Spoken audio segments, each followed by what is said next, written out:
everybody. Welcome to another edition of the Warren County Coaches Show, our first of the season for 2014-15. And of course, we're talking Pioneer football. A lot of excitement around the community right now as we get ready for the season opener as we take this. And I'm joined by Warren County Pioneer head football coach Scott Smith. Coach, thanks for coming. Good to be here, Jay. Good to be here. Well, Coach, as we said, a lot of excitement is built up. Unusual when you think about 1-9 last year. So many skilled position players are gone from last year's team. We're rebuilding, but judging from the performance of the first three preseason scrimmages, people are excited. Well, it's obviously we're a work in progress, and of course we tell our kids not to focus on the past, to really focus on the future. And every football team is different from year to year. And I told them that the last 24 years really have nothing to do with them, that they're going to write their own history. And I think that's the way they've kind of bought into what we're doing, and we'll see this next Friday night. Of course, you're new to Warren County. Although you've been around Warren County quite a bit, you've brought teams into Warren County. You've had your way with Warren County, took your teams home. So obviously you're familiar with the school and with the area. What made you want to come to Warren County to coach? Well, it started probably back, played football way back that they actually did have real helmets, not leather helmets then. But in 1980, we came and played in Warren County, and they just about sacrificed several of our players on our Springfield team back when Jeff Womack was running roughshod over everyone.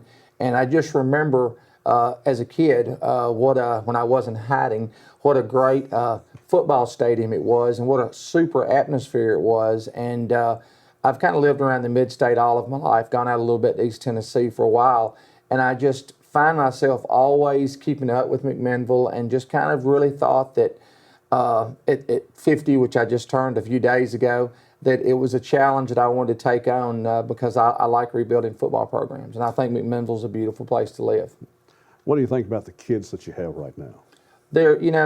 Kids to me are almost universally alike. I think you've got to have some type of leadership. I think you've got to give them a direction, a point of emphasis, things to focus on. Kind of be captain of the ship.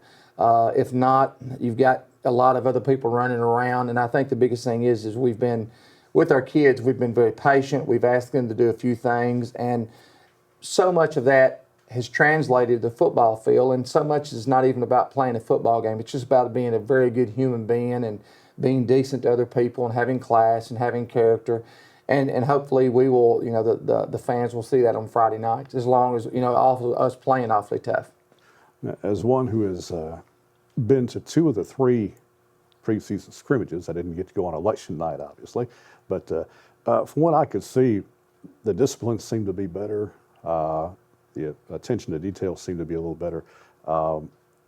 The fundamentals, they seem to be more fundamentally sound. Not as many missed tackles. You're going to have a few here and there. The blocking seemed to be good, and the backs following their blockers. I've got a great group of coaches, and of course most of them live right here in the area and have been either a graduate of Warren County or they've lived close here most of their life. They've done a super job. They've bought into everything. Kind of had a system that I wanted to bring in, and once we put the system in, we have a lot of levity on offense and defense to kind of adapt to our kids. And the biggest thing is that as a head coach, you want to work with your younger coaches and all your coaches together and kind of build a camaraderie. And I tell you what, it's been just an excellent group of guys to work with, and they're very hardworking and very intelligent men. Let's talk about our staff. Who have you got on the staff this year? Well, we've got Chris Madewell, of course, I think the second most successful head football coach in Pioneer history, has come back and doing our defensive coordinator role. We've got Paul Martin that works with him, kind of an assistant defensive coordinator. We've got Isaac Slatton that works with our defensive line. And we've got Tim Taylor who came from Sequatchie County to help us coach outside linebackers. On the offensive side of the ball, I'm coaching our running backs, tailbacks, fullbacks, and quarterbacks. Greg Cotton's doing an outstanding job with our offensive line, and Adam Wood kind of takes care of all our people on the outside, all of our wide receiver types. And then, of course, I can't leave out that we've got David Upton has stepped back into the role as a freshman head football coach and has really done a great job. He's got two young guys with him working hard, Cameron Bond, who's a graduate, and then Ben Matheny, who's kind of a volunteer graduate that's working with us. And we're just trying to develop continuity and, all the way down to even with Coach Donnie Harris in the middle school. They're running our offense and defense, and we're hoping that once we get them in the 6th or 7th grade that, by the time they move up, that they will have been pretty much ingrained into the system of what we want to do. A lot of former Pioneers on that staff. It really is, and I tell you, that's something that's people they talk about that maybe that's not a good thing, and I feel like it's just the opposite, because between the coaching and also so many of them that played, they can truly kind of tell me the experience, what's gone on, what's worked, what hasn't worked, the pitfalls to try to avoid, in any small town. And, even if you're the football coach, sometimes I still think it becomes kind of a political job, and that's not what I ever want to be about. I just want to be about winning and enjoying and loving my kids. All right. What about how do our numbers look this year? We have steadfastly stayed. I think I counted today, and we're taking, 63 or 64. And we do have a couple that are injured, a couple of our starters that won't play, that we're not sure how serious or how long they're going to be out. But we're holding in the 60s, and our freshmen are right at the 40 number. So we had hoped to keep around 110 to 120 kids involved in the program from 9th grade on. And we would like our numbers to be up a little bit more. But I'll be honest, when you get to a program, I think most coaches would tell you that when you get over 55 kids, that just seems to be kind of a magical number, that it gets awfully hard to get everybody reps and coaching and attention. And that's what we want to do. Well, those are good numbers. I think any Pioneer fan can remember back when we were lucky if we had 35 out for varsity football. So it's good to see those numbers out, and that there's more interest in football than maybe there used to be. Of course, winning will generate even more interest, and we're going to be trying to do that on Friday night as we tape this. We're getting ready for DeKalb County. Let's talk a little bit about the Pioneers, Pioneer personnel right now. Of course, it starts with the quarterback, and from what we've seen, Christian Wilkinson has been very poised in the preseason action. Well, Christian's done a really good job. Christian's never really started a game. I think he played about a half against Tullahoma in varsity last year. The funny thing is I had to really go back and watch film of the JV games and some of the moms' films to really see what my players look like.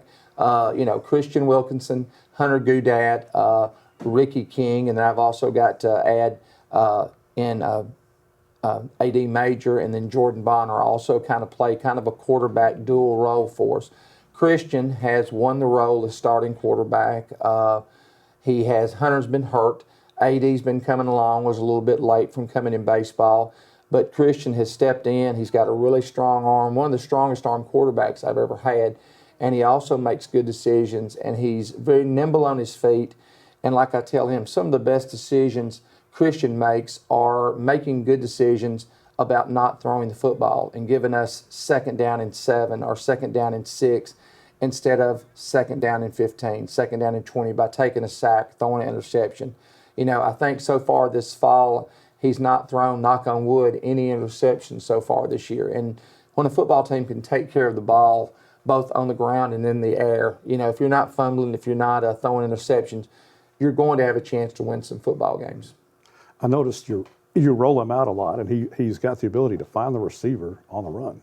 Well, and we try, a lot of our stuff is kind of a run-pass option. He's got usually a 1-2 and then tuck it and run, because, we tell him, we try to actually work on him sliding, him running out of bounds, all of our quarterbacks, because, they're going to run the ball, and it's going to be a physical position, but it's a long year, and, that's why they only really have one of them on the field, and they're not easily replaced.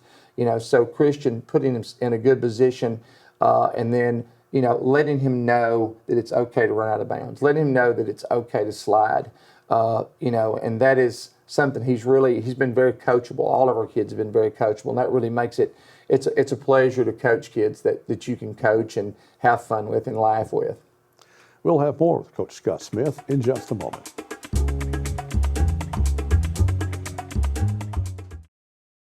Programming on WCS TV is made possible in part by a donation from Bridgestone.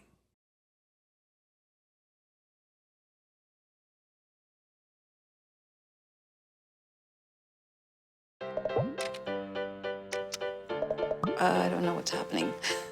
Start a new chat. What did I do? Okay. Wow. That is so weird. Hey! Hi! Oh my gosh. Hi. God, I don't even know what to say right now. I'm so nervous. Gia, you're so big. Come closer to the camera. Wait, now you're in my face. That was so good. We're back at the Warren County Coaches Show. I'm Jay Walker with Coach Scott Smith, head coach of the Warren County Pioneer football team.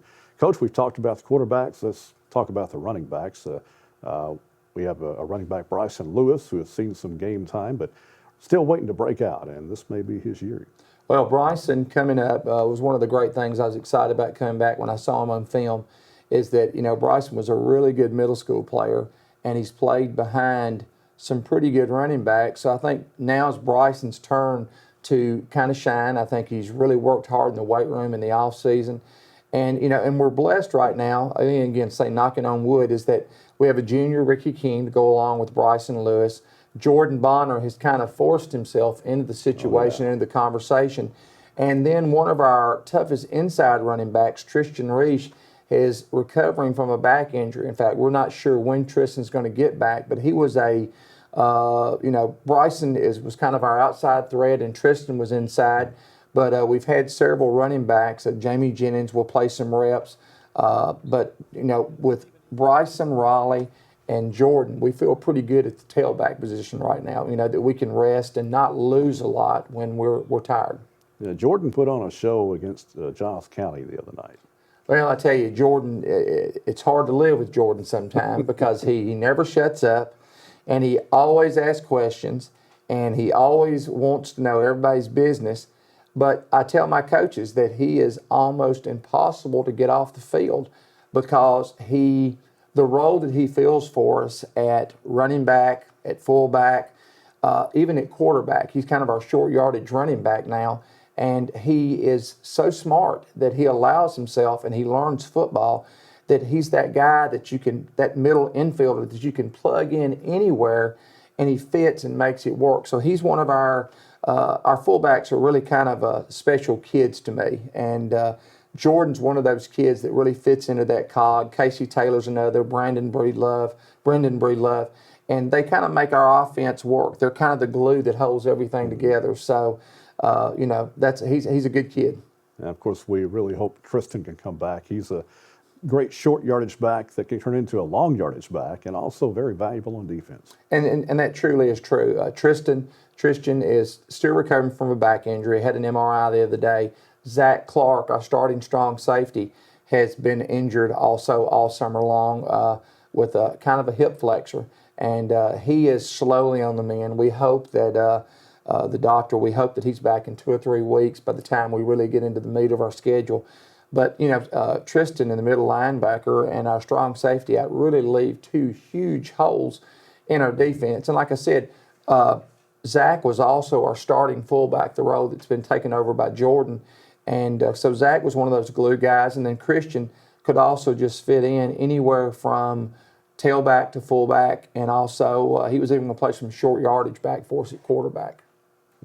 He has had some quarterback experience, I think, at the middle school level, maybe Yes. freshman. Yes. So he can, and he also, as you say, very valuable on defense as well. He likes to hit.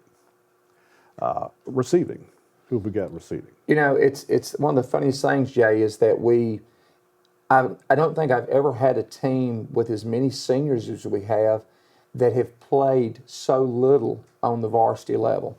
I think, except for 4 kids on our entire team, the rest of the team that starts will have never started a varsity game this Friday night. And of course, we're opening up against DeKalb.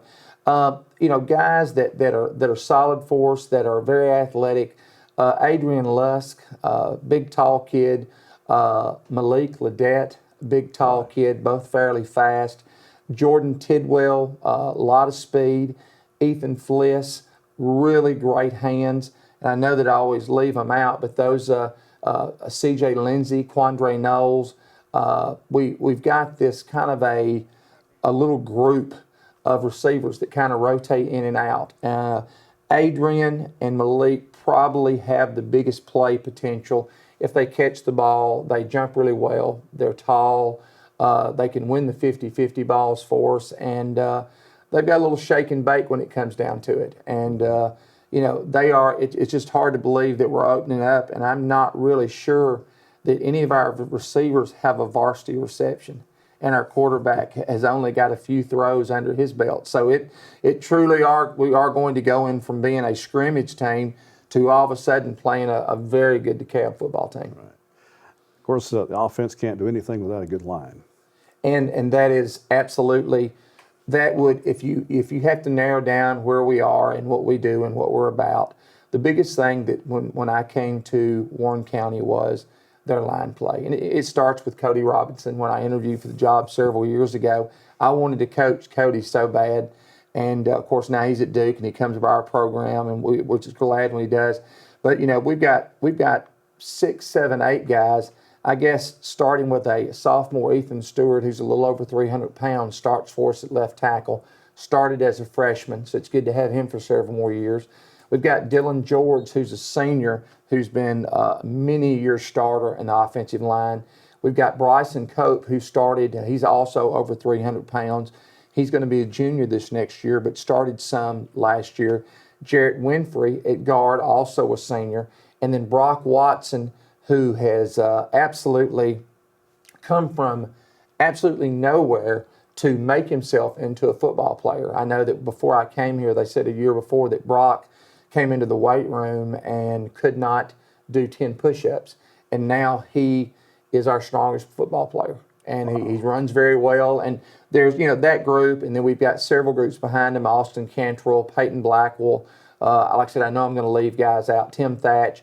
But we feel like, I think Coach Cotton has done such a great job. And if there is a strength of our team that we will try to lean on this year, I tell them all the time, it is our guys up front. They are very physical. They're very well coached. Coach has them playing with quite an edge. And, if we're to be successful this year, a lot will depend on our rushing game. Defensively, what do we look like? Defensively, again, we've got, I guess we had 3 or 4 starters on offense. We've got, I think, 4 starters back on defense, and those kids, some of those are injured. Obviously, Tristan and Zach are injured. So we really only have 2 returning starters that have ever played in a varsity game more than just a couple of snaps. We are fairly small up front, pretty quick group. Our coaches have done a really good job of personnel to trying to mate up our defense with the strengths of our kids to play the pass, to rush the pass, or to play the run. We base out of a 50. We've got some of the same guys that go both ways. Malik Ledette, Quandre Knowles is a really good lockdown corner.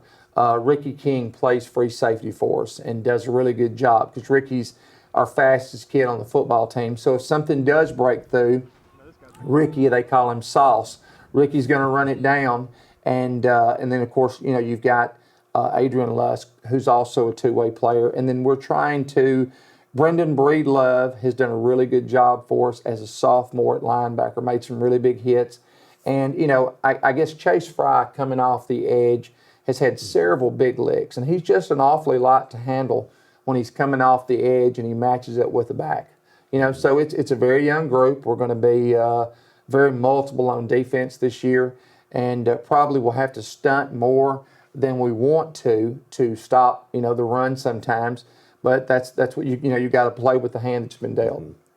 In past years, the big problem's been giving up big plays, and that's something every defense has to guard against. DeKalb County is a team that relied a lot on big plays last year. They really do, and we look back at our numbers, and we were happy with what happened at Giles County.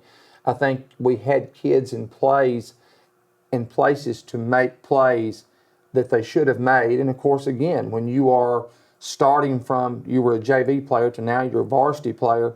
That our first 2 scrimmages, we actually only gave up a touchdown each scrimmage, and I think we gave up 21 with our starting defense against one of the better offenses that we're going to face this year, the explosiveness of Giles County. And I felt like we played very physical and had a lot of kids from Giles County with ice bags on their shoulders when they left. So that was I think they're going to remember being, physically played with anyway.